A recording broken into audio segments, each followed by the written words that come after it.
आउ सरकारी ऑफिस जीवाकू पड़िबोनी कि जनसेवा केंद्र को भी नुहे।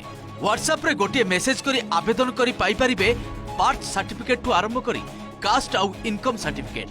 काहाकू हाथ गुंजा टंकाटे देबाकू पड़िबोनी आउ निर्धारित समय रे भी पाई परिबे सेवा।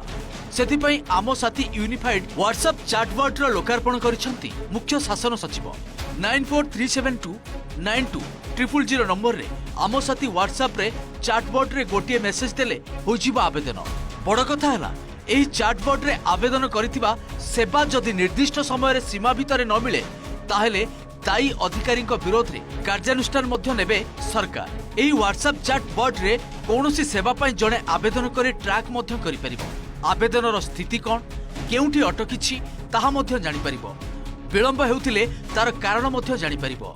इतरे विशेष टाइपिंग करिवार दरकार नहीं। एटा मेन्यू ड्रिवन अछि जोथरे कि आपण मेन्यू माध्यम रे सेलेक्ट करी करी जो सर्विस आपण अप्लाई करिसंती तार वर्तमान परिस्थिति कोन अछि से विषय रे आपण जानि पारिबे। जदि कोनसी सर्विस को समय सीमा भितरे दउ नहंती ताले वर्तमान तांकर कृत्यटा उच्च पदस्थ अधिकारी सामना रे प्रकट हबो। नजर पकांतु एही व्हाट्सएप चैटबॉट जरिया रे किभली आवेदन करिवे आउ केउ सेवा पाई परिबे। ब्लॉक तहसील एवं बीएमसी कार्यालय विभिन्न सेवा सह सरकारंकर 132 प्रकार ऑनलाइन सेवा एबे उपलब्ध अछि।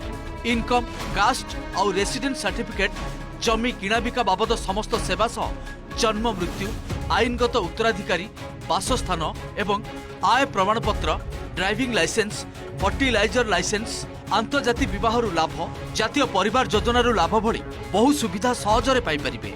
प्रथमे एही नंबर रे व्हाट्सएप जरिया रे मेसेज करबाकू हेबो।